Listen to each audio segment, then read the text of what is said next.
Hello everyone and welcome to this, my complete Doctor Who DVD collection. And as you can see from the spines here, part 1 will be going through the entire William Hartnell DVD collection from 1963 up to 1966. And yeah, this will be an overview as well as a review of each story existing on DVD from the classic 60s era of William Hartnell. So without further ado, let's get started.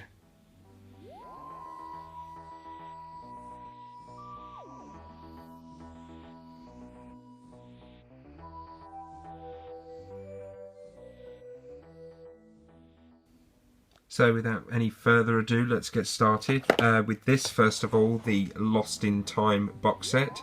This is an essential box set for any Doctor Who buff or any Doctor Who fan, as it contains episodes from the Hartnell and Troughton era that are missing. They're basically collected in this collection.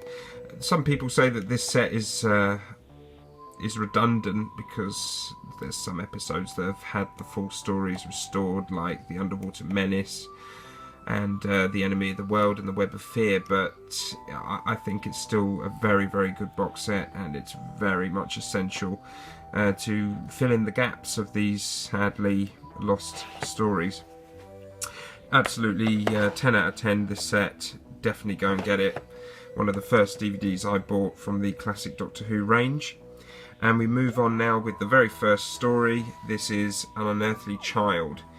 Yeah, really strong first episode. It's a great start to the first Doctor, introducing his granddaughter Susan, and of course introducing Barbara and Ian, my two favourite companions from the Hartnell era. Yeah, episode 1 is absolutely brilliant. It's really sort of eerie and atmospheric, and the Doctor is kind of creepy and menacing in the first episode. Then the other 3 episodes that follow, set in the Stone Age, it's not a great story. It's not one that I particularly got much enjoyment out of. Episode 3 is not too bad, but overall not great. But Unearthly Child, the first episode, is absolutely fantastic. If the whole 4 episodes were like the first episode, I would have definitely given this a 10 out of 10, but with the rest of the story not really being anywhere near as good as this one, I give it a 7 out of 10. And then we come to the Daleks, the very first Dalek story, and it's an absolutely brilliant story. Yeah, I give this an 8.5 out of 10.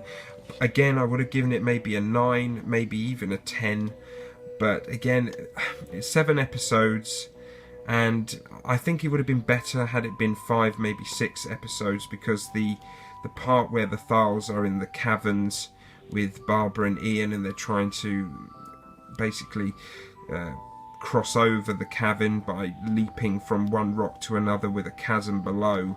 That whole part where they're going into the caves, heading back to the city, the Dalek city, for me just dragged on far too long, and that kind of brought this down a little bit. But yeah, for me the best Dalek story from the William Hartnell era, of course excluding the Daleks master plan, but unfortunately that's not been fully recovered. 3 episodes of that exist in the Lost in Time box set. But yeah, out of the existing full story DVDs, this one is probably the best Dalek story for me. And then we have the 2-parter, The Edge of Destruction, which is again absolutely brilliant. I give this an 8 out of 10. I think this is really underrated as a story. Yes, it's 2 parts. Actually, this is one of the few stories which I think could have actually benefited from having maybe another episode included. I think a 3-parter of this would have been better, but yeah, it's still brilliant. It really gets the characters evolving between each other, and their relationships getting stronger, and yeah, it's a really good little story. Edge of Destruction is brilliant, and these 3 stories come as part of the Beginnings box set, which is an essential box set to get. Then after Edge of Destruction, Marco Polo was the next story, but unfortunately that hasn't been found and recovered as far as we know. But that was a massive budget was spent on that, and after that came the Keys of Marinus, which did not have a huge budget behind it. But the Keys of Marinus, of course, I haven't heard the audio of Marco Polo, so I can't compare the two. But the Keys of Marinus, for me, I think is a brilliant story. Again, I give the Keys of Marinus an 8 out of 10. Yes, there are some there is some sort of continuity errors, and there's some pretty iffy execution in this. But I just love it in the sense that the episodes, apart from the last 2 episodes, each episode is set in a different place in search of the Keys of Marinus, and I just like that because it's like 4 or 5 mini stories.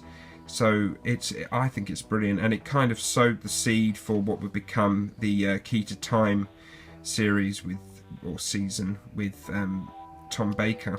So yeah, Keys of Marinus, really like this one. Like I said, 8 out of 10. And next we have a historical, The Aztecs. Yeah, probably my favourite historical. Of course, Marco Polo doesn't count because I haven't seen or heard any of that. But The Aztecs is absolutely brilliant, really good. William Hartnell is really strong in this, as is Barbara, played by Jacqueline Hill. I absolutely love Jacqueline Hill, one of my favourite companions. Yeah, The Aztecs is a brilliant story. Nice little adventure, and for me, yeah, one of the best historicals from the Hartnell era. Yeah, I give it an 8 out of 10.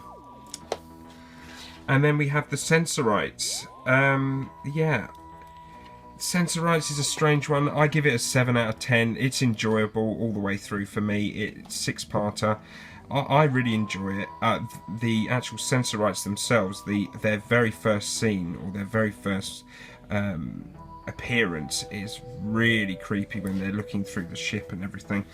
But that's kind of what the problem is with this story, because they come across very creepy and menacing when they first appear, and then they kind of end up being quite dim, quite unmenacing. They're quite hopeless because sound affects them, light affects their visual, it visually impairs them, so they're kind of useless in a way. But the story is still interesting enough for me to give it a 7 out of 10. I think it was pretty good, to be honest. And oh dear, we come to the Reign of Terror. Probably my least favourite Hartnell story. I really like the cover, so I was expecting great things from this, but it turned out to be pretty average.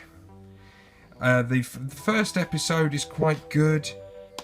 When the Doctor is trapped in the house and there's fire and flame and you're wondering if he'll get out of it. Then the next 2 episodes is basically Barbara, Susan and Ian trapped in prison, or imprisoned, each of them trying to find their way out. And I found it really dragged. I ended up losing interest in it. There were some moments towards the end that were pretty good, but overall this was a pretty average story, so I give that a 5. I give that a 5 out of 10. And that's the end of season 1, and now we come into season 2 with the 3-parter Planet of Giants. I really like this one. I think this is an excellent story.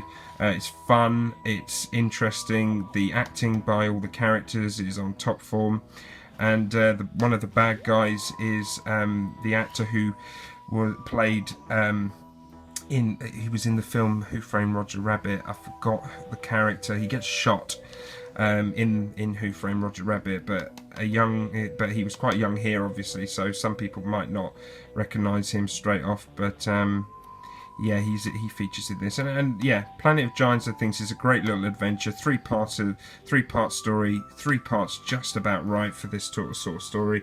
Yeah, it's a good little run around. I think it's pretty fun. Yeah, I give that an 8 out of 10. And then we have what many people consider a Dalek and William Hartnell classic, The Dalek Invasion of Earth. It's a good story. Yeah, it's a very good story. I give it a 7.5 out of 10.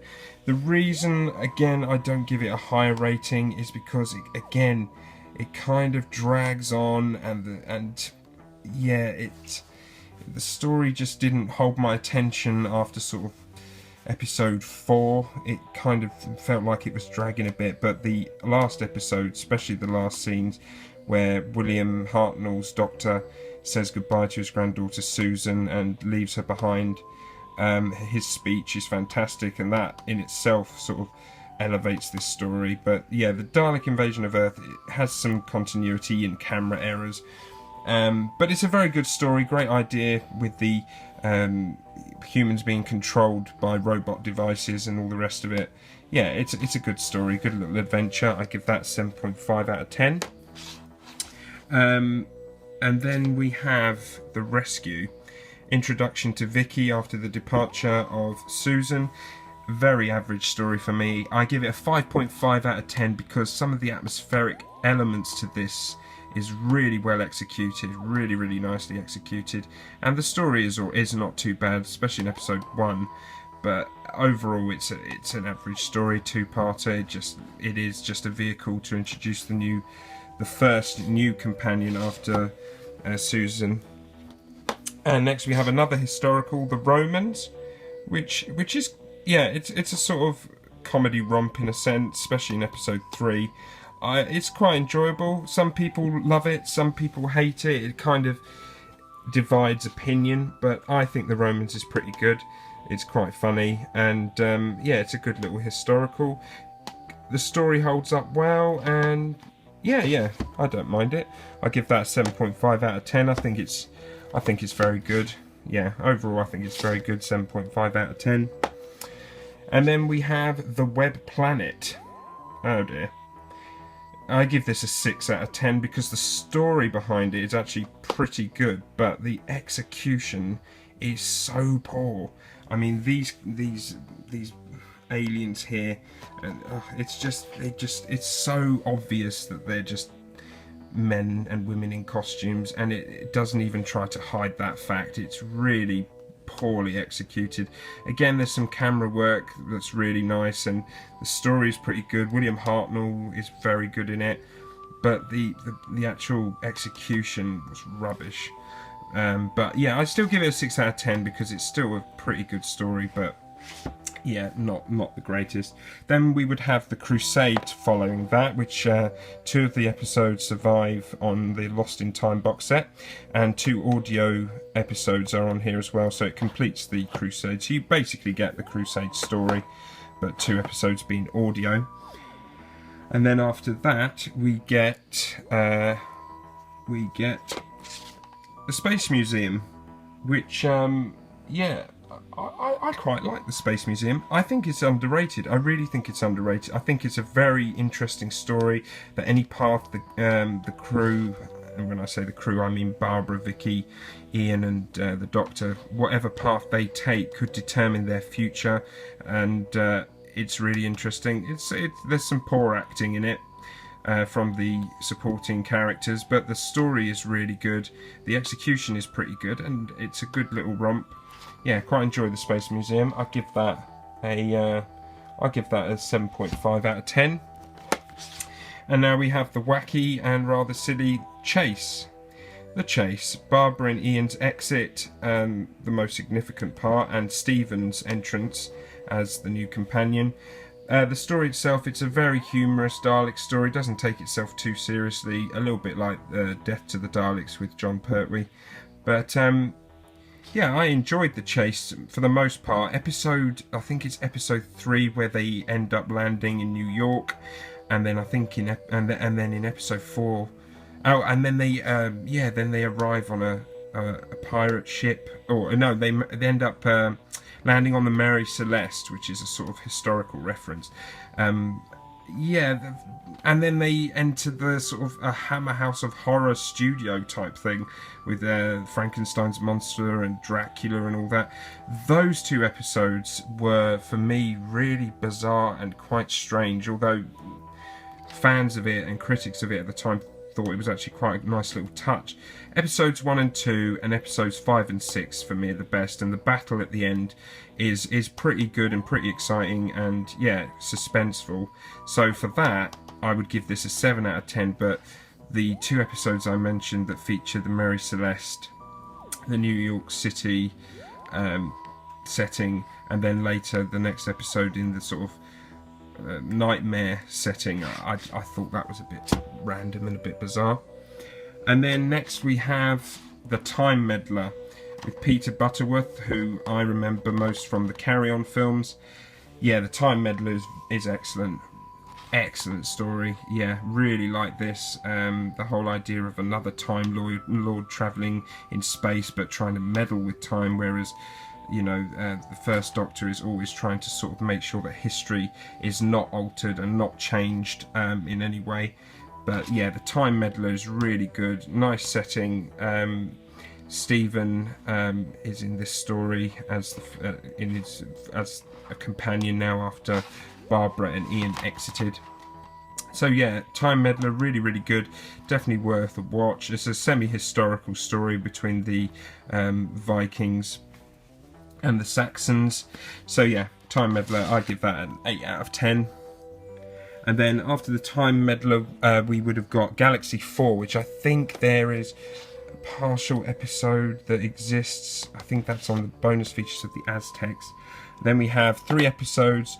Mission to the Unknown is 3 episodes are available on here. So Mission to the Unknown... Oh no, sorry. Mission to the Unknown was the 1 episode prequel to the Daleks Master Plan. Then we have the Myth Makers. And then we have the Daleks Master Plan, which was a 12-part epic. 3 of those episodes appear on the Lost in Time box set. Then we have the Massacre of Bartholomew's Eve. And then after that we had this, which is the Ark, which is the first story on DVD to feature Dodo. Yeah, the Ark, it's a good story. It's kind of a 2-part story really, because the first part is about the Doctor and his companions landing on a planet that is basically civilized by human-looking inhabitants. With the monoids, I think they're called, acting as slaves, although they do have superior intelligence, which the Doctor notices. And there's an epidemic where Dodo basically spreads a virus to the whole colony, which the Doctor eventually cures. They leave, and then they return to the exact same planet, but at a very different time. And this time, the monoids have enslaved the human-like inhabitants, and they are now the leaders, and the Doctor and his companions set to put things right. So 2 episodes is like an epidemic, and then the 2 other episodes is like an invasion. So yeah, the Ark is a pretty interesting story. It's just the execution wasn't fantastic in this one. So yeah, it's good. It's good. It's definitely worth a watch. But yeah, I give this one a I give this a 7 out of 10. Yeah, it's not too bad. And then after the Ark, you would have the Celestial Toymaker, which one of those episodes, I think it's the last episode or the first episode, can't remember. The Celestial Toymaker episode 4 exists on Lost in Time box set. And then after that, we have the Gunfighters. A lot of people really don't like this story.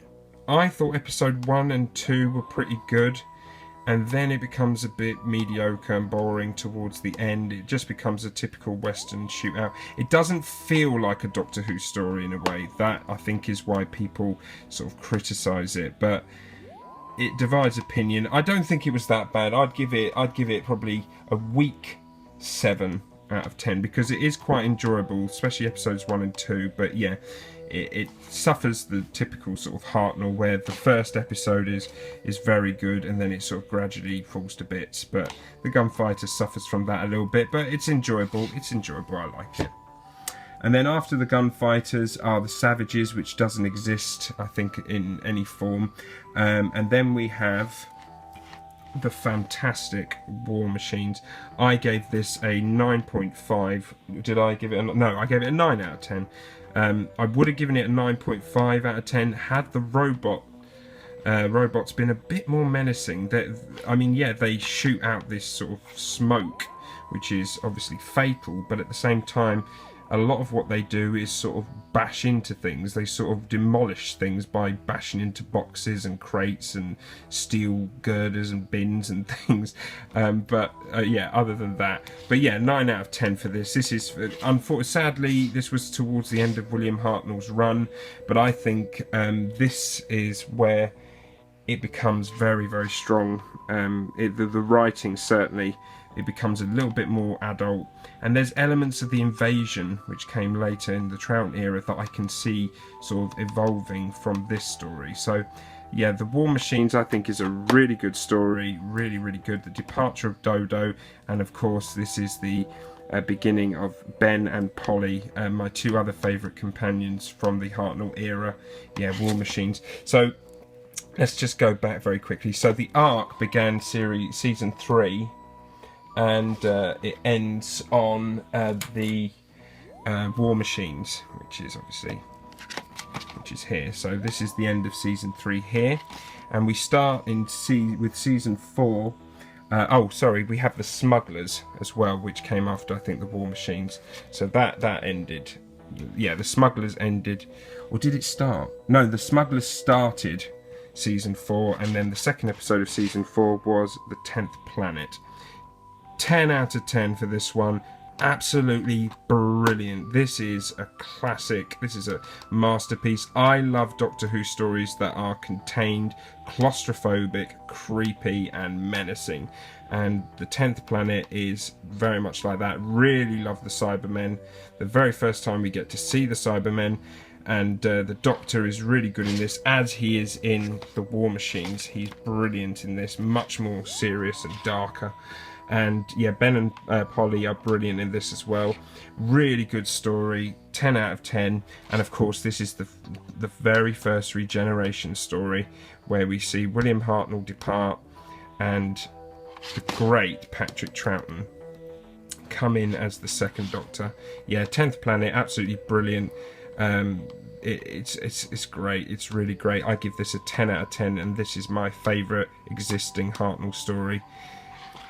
Absolutely brilliant. So there we go. We come to the end, and my arm is absolutely killing me, but we've come to the end of the William Hartnell era. 19 stories exist on DVD with the Lost in Time box set as well. Hopefully some of the other stories like Marco Polo, maybe even Dalek, the Daleks Master Plan, maybe might get reconstructed with animation, and we might get a full DVD release of those, and the rest I hope in the future. But yeah, so yeah, I would give the William Hartnell era, I'd give it overall an 8 out of 10. There's some really excellent stories, some average and some okay stories, some good stories, but overall, yeah, I'd give it an 8 out of 10. And don't forget, this is only my opinion. Some people might absolutely love some of the stories that I have voted, maybe giving it 6 or 7s out of 10. Some people might disagree with my ratings of stories like the War Machines and 10th Planet, and maybe even think that I'm overrating these stories. So it's my opinion. Give me your opinion, give me your views, and don't forget, like, subscribe, share and comment, and I will see you folks on the next video, where I'll be doing part 2, which will be the magnificent, the wonderful Patrick Troughton era. So yeah, I hope you enjoyed this video, and like I said before, don't forget to like, subscribe, share and comment, and I will see you folks on the next video. But thanks for watching, bye bye.